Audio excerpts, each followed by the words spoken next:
किस पाप के कारण स्त्री का गर्भ गिर जाता है। नमस्कार मित्रों, किस पाप के कारण स्त्रियों का गर्भ गिर जाता है। दोस्तों, आप सभी ने देखा होगा कि कुछ स्त्रियां गर्भवती तो होती हैं, किंतु उनका बच्चा समय से पहले ही पैदा हो जाता है, जिससे उस बच्चे की मौत भी हो जाती है और कई स्त्रियों को तो मरा हुआ बच्चा भी पैदा होता है। दोस्तों, आज हम आपको इसी के बारे में बताएंगे कि किस पाप के कारण स्त्रियों का गर्भ गिर जाता है और वह कौन से कार्य हैं जो एक गर्भवती स्त्री को कभी भी नहीं करनी चाहिए, नहीं तो उसका गर्भ गिर जाता है। भगवान भोलेनाथ ने इसके बारे में क्या बताया है, जानेंगे एक महत्वपूर्ण कथा के माध्यम से। दोस्तों, एक समय की बात है जब माता पार्वती भगवान भोलेनाथ से मिलने जाती है, तो माता पार्वती को देखकर भगवान भोलेनाथ ने कहा, हे देवी, क्या बात है, आज आप अचानक मुझसे मिलने क्यों आई हैं। तब माता पार्वती ने कहा कि प्रभु, आज जब मैं पृथ्वी लोक पर भ्रमण कर रही थी तो मैंने देखा कि कुछ स्त्रियां गर्भवती तो होती हैं, किंतु समय से पहले ही उनका गर्भ गिर जाता है। प्रभु, इसे देखकर मेरे मन में दो प्रश्न उठ रहे हैं और आज मैं आपसे उन्हीं दोनों प्रश्नों का उत्तर पूछने के लिए आई हूँ।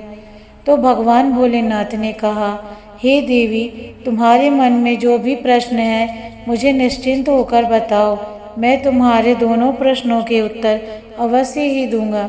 तो माता पार्वती ने कहा, हे प्रभु, मेरा पहला प्रश्न यह है कि किस पाप के कारण स्त्रियों का गर्भ गिर जाता है और उस स्त्री के बच्चे की मृत्यु भी हो जाती है। और मेरा दूसरा प्रश्न यह है कि वह कौन सी स्त्री के भाग्य में पुत्र की प्राप्ति नहीं होती है और वह पूरा जीवन निसंतान रहती है।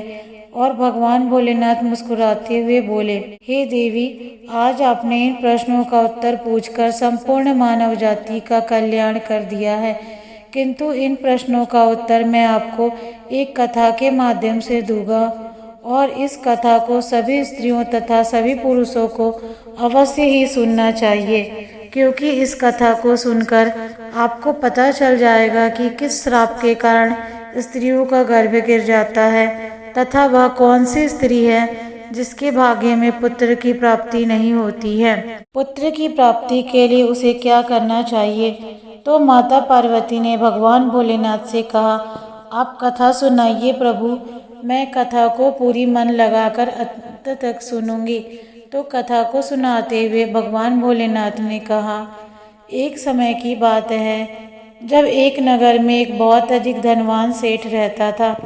वह इतना अधिक धनवान था कि उसके घर में किसी भी चीज की कोई कमी नहीं थी। उस सेठ की एक पुत्री थी जिसका नाम कलावती था। कलावती विवाह करने के योग्य हो गई थी। फिर उस सेठ ने सही मुहूर्त देखकर अपनी पुत्री कलावती का विवाह उसी नगर के समीप एक दूसरे गांव में माधव सेठ के पुत्र के साथ कर दिया। फिर वह विवाह के बाद सेठ की पुत्री कलावती अपने पति के घर में रहने लगी और वह अपने पति के घर में हंसी खुशी से रहने लगती है और अपने पति से बहुत ही प्रेम करती है। कलावती की सास का नाम प्रभावती था। प्रभावती बहुत ही दुष्ट स्वभाव की थी।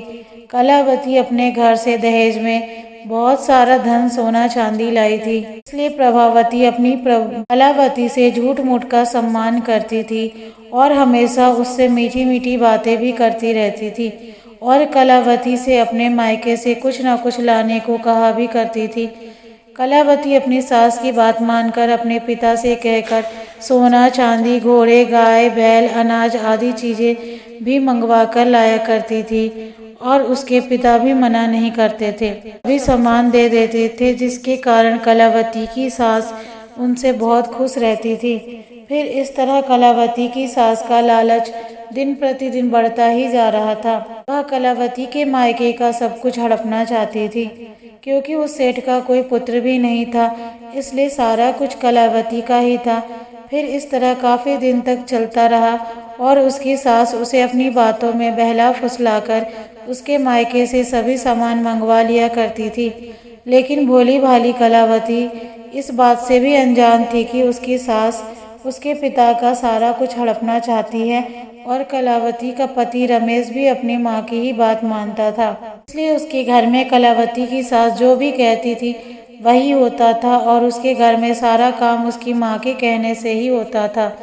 कलावती और उसका पति रमेश दोनों ही प्रभावती का कहना मानते थे, इसलिए उनके घर में कभी भी कलेश नहीं होता था और सब कुछ खुशी पूर्वक होता था।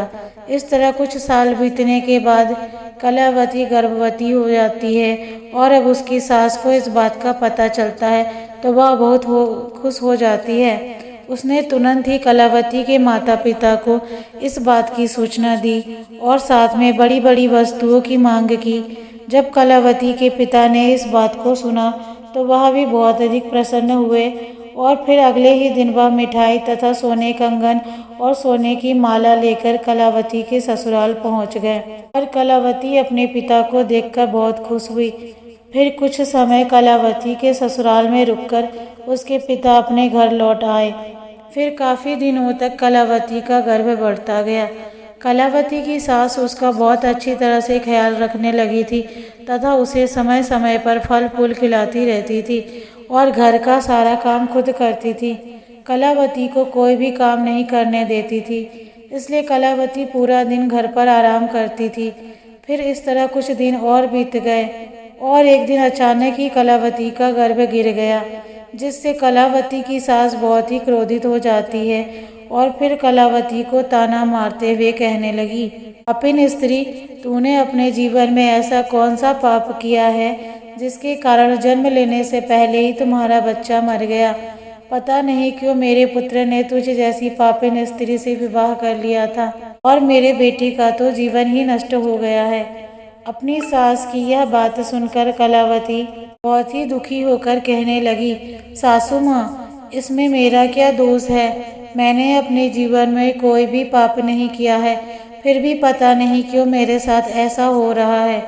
तब उसकी सास कहने लगी, अरे दुष्ट स्त्री, तूने जरूर ही अपने जीवन में कोई घोर पाप किया है, इसी कारण तेरा गर्भ गिर गया है। दोस्तों, फिर कथा को आगे बताते हुए भगवान भोलेनाथ ने माता पार्वती से कहा, हे देवी, अब कथा को बहुत ही ध्यान से सुनना, क्योंकि यहीं से आपको पता चलेगा कि किस पाप के कारण स्त्री का गर्भ गिर जाता है।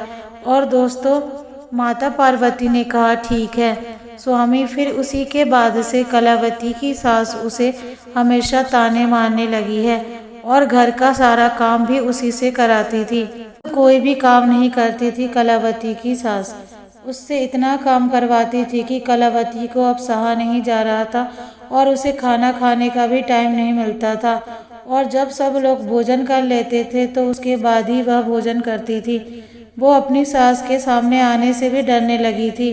फिर इसी तरह कुछ महीने और बीत जाने के बाद कलावती दोबारा से गर्भवती हो गई, जिससे उसका पति बहुत प्रसन्न हुआ, लेकिन उसकी सास अभी भी उससे गुस्सा करती थी। कलावती ने अपनी सास को यह बात बताई तो वो कलावती से कहने लगी, एक बच्चे को तो खा गई, पता नहीं अब इस बच्चे को जीवित रख पाओगी या नहीं, इसे भी उसी की तरह खा जाओगी। मुझे तुझ पर जरा सा भी भरोसा नहीं है, क्योंकि मुझे तो लगता है कि तूने अपने जीवन में जरूर कोई पाप किया है, इसलिए तेरा पहला गर्भ गिर गया था। अपनी सास की यह बात सुनकर कलावती कुछ नहीं बोली और चुपचाप खड़ी रही। फिर धीरे धीरे कलावती का गर्भ बढ़ता गया। गर्भवती होते हुए भी वह घर का सारा काम करती थी, लेकिन फिर भी उसकी सास को उस पर जरा सी भी दया नहीं आती थी। फिर इस तरह करते करते अब कलावती के गर्भ को 9 महीने पूरे हो गए। अब बच्चे के जन्म होने का समय बिल्कुल नज़दीक आ गया था। फिर कलावती ने फिर एक बालक को जन्म दिया, किंतु वह बच्चा कुछ बोल नहीं रहा था और ना ही रो रहा था। कलावती ने देखा तो उसका बच्चा मरा हुआ पैदा हुआ था और अपने मरे हुए बच्चे को देखकर वह बहुत जोर जोर से रोने लगी। फिर जब कलावती की सास को इस बात का पता चला तो वह बहुत अधिक गुस्सा हो गई और कलावती से कहने लगी, तू एक पापिन स्त्री है, तभी तेरा यह दूसरा बच्चा भी मरा हुआ पैदा हुआ। मुझे तो पहले से ही शक था कि तूने अपने जीवन में जरूर कोई ना कोई घोर पाप किया है, इसलिए तेरे साथ ऐसा हो रहा है और इसलिए तेरा यह पुत्र भी मर गया है। अगर तू मेरे घर में ज़्यादा और दिनों तक रहेगी तो तू मेरे भी घर को नाश कर देगी, इसलिए तुम अब इस घर में रहने की कोई ज़रूरत नहीं है। तो कलावती कहने लगी, सासू माँ अब मैं कहाँ जाऊँगी, मेरे लिए तो मेरे पति ही सब कुछ हैं, मैं उन्हें छोड़कर कहीं नहीं जा सकती हूँ। मैं अपने पति से बहुत प्रेम करती हूँ। आप मुझे इस तरह घर से मत निकालिए, मैं घर का सारा काम करूँगी और इसी घर के किसी कोने में पड़ी रहूँगी। आप जो भी काम कहेंगी वह सब कुछ करूँगी, बस आप मुझे घर से मत निकालिए, क्योंकि मैं अपने पति के बिना एक पल भी नहीं रह सकती हूँ।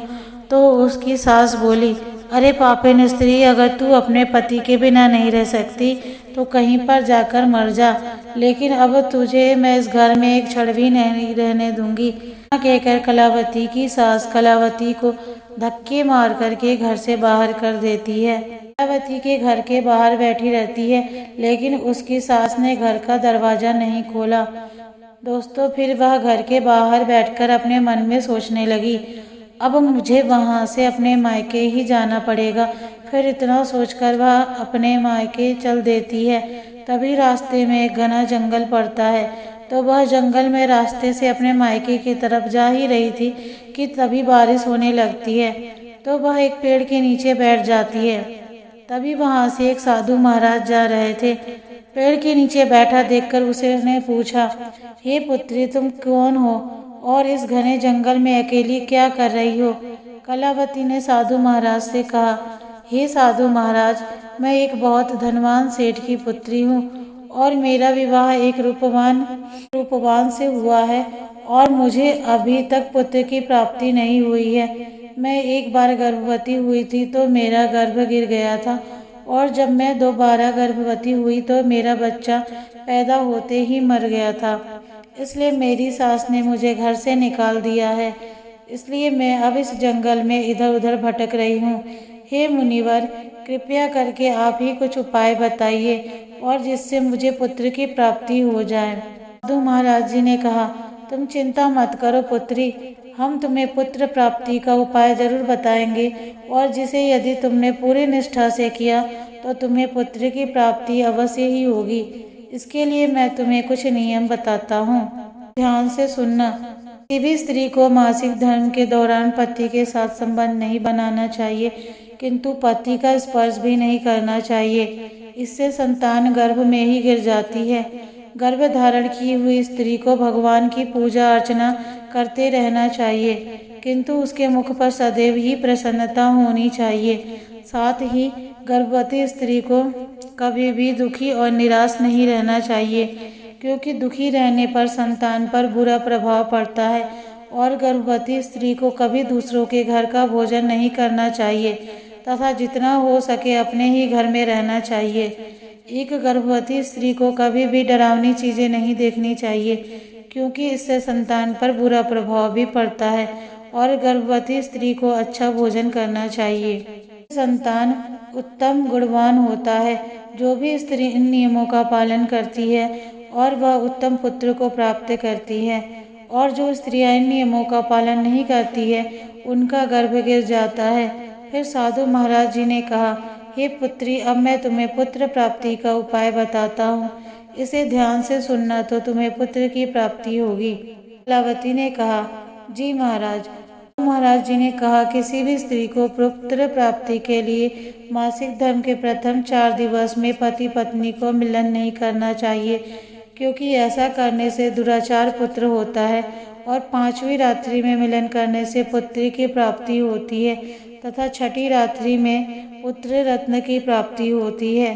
7वीं रात्रि में वंध्या पुत्री होती है तथा 8वीं रात्रि में शाली पुत्र की प्राप्ति होती है और 9वीं रात्रि में सुंदर कन्या की प्राप्ति होती है तथा 10वीं रात्रि में विद्वान और अति श्रेष्ठ पुत्र की प्राप्ति होती है और 11वीं रात्रि में सुंदर आचरण वाली कन्या प्राप्त होती है और 12वीं रात्रि में गुणवान पुत्र होता है। 13वीं रात्रि में स्वरूपा पुत्री होती है और 14वीं रात्रि में गुणवान, बुद्धिमान तथा बलवान पुत्र होता है। इसलिए यदि तुम इन नियमों का पालन करो तो तुम्हें उत्तम पुत्र की प्राप्ति होगी। इतना कहकर वह साधु महाराज वहाँ से चले जाते हैं। फिर कलावती अपने मन में सोचने लगती है, यदि मैंने साधु महाराज के बताए गए उपाय के अनुसार कार्य किया तो मुझे भी एक पुत्र की प्राप्ति हो जाएगी और मेरी सास मुझसे घर का काम भी नहीं कराएगी और घर में सभी लोग मेरा बहुत अधिक सम्मान भी करेंगे। कलावती इतना सोच ही रही थी, तभी उसका पति उसे ढूंढते हुए वहां पहुंच जाता है और कलावती से कहता है, तुम यहाँ इस जंगल में क्यों आई हो? मैं तुम्हें लेने आया हूँ, चलो घर चलो। फिर कलावती ने अपने पति को साधु महाराज वाली सारी बात बताई और कहा, नहीं अब मैं घर नहीं जाऊंगी, तब तक मुझे पुत्र की प्राप्ति नहीं हो जाती, तब तक मैं इसी जंगल में रहूंगी। और कलावती की यह बात सुनकर उसका पति भी उसी के साथ जंगल में ही कुटिया बनाकर रहने लगता है। कलावती 14वीं रात्रि में गर्भवती हो जाती है और गर्भवती होते हुए भी वह जंगल में ही रहती है। उसका पति जंगल से लकड़ी लाता था जिससे दोनों भोजन बनाकर खाते थे। फिर इस तरह करते करते 9 महीने बीत गए और कलावती को बच्चा होने वाला समय नजदीक आ गया था।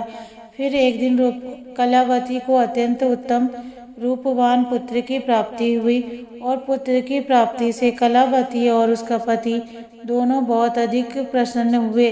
फिर कलावती का पति उससे कहने लगा, चलो अब हम दोनों घर चलते हैं, क्योंकि माँ ने तुम्हें पुत्र प्राप्ति का ताना देकर ही घर से निकाला था, किंतु अब तो तुम्हें पुत्र की प्राप्ति हो गई है, अब तो वह भी खुश हो जाएंगी। तो कलावती ने कहा, ठीक है चलो घर चलते हैं। फिर दोनों घर जाते हैं तो उसकी सास ने देखा कि कलावती को तो पुत्र हुआ है। यह देखकर वह खुश हो गई और कलावती से कहने लगी, तुझे पुत्र कैसे हुआ? जब आपने मुझे घर से निकाला था तो मैं जंगल में चली गई थी और वहाँ मुझे एक ज्ञानी साधु महाराज मिले थे। उन्होंने मुझे पुत्र प्राप्ति का उपाय बताया था और उसी उपाय से मुझे पुत्र की प्राप्ति हुई है। तो उसकी सास उससे कहने लगी, इसका मतलब वह साधु महाराज बहुत अधिक ज्ञानी हैं। तब तो उन्हें यह भी पता होगा कि हम लोग धनवान कैसे बन सकते हैं, इसलिए अब मैं जंगल में जाऊंगी और उनसे धनवान बनने का उपाय पूछकर आऊंगी। तो कलावती ने कहा, नहीं माँ जी आप वहाँ मत जाइए, क्या पता वह साधु महाराज अब वहाँ पर मिले या ना मिले। तो उसकी सास ने कहा, नहीं मैं तो जाऊंगी और उनसे धनवान बनने का उपाय पूछकर जरूर आऊंगी। इतना कहकर उसकी सास उसी जंगल में पहुंच जाती है। उसे एक शेर दिखाई देता है तो वह शेर को देखकर डर जाती है। तभी शेर उसे खाने के लिए आगे बढ़ता है। जैसे ही शेर उसे खाने के लिए आगे बढ़ा तो कलावती की सास ने उससे कहा, हे शेर आज तुम मुझे क्यों खाना चाहते हो? तुम्हें मुझे खाकर क्या मिलेगा? बोला, हे पापिन स्त्री तू बहुत दुष्ट स्वभाव की है, इसलिए मैं तुझे खा जाऊंगा। इतना कहकर शेर उसे खा जाता है। फिर उसकी मौत हो जाती है और यम के 2 दूत आते हैं और उसे यमलोक ले जाकर यमराज जी के सामने खड़ा कर देते हैं।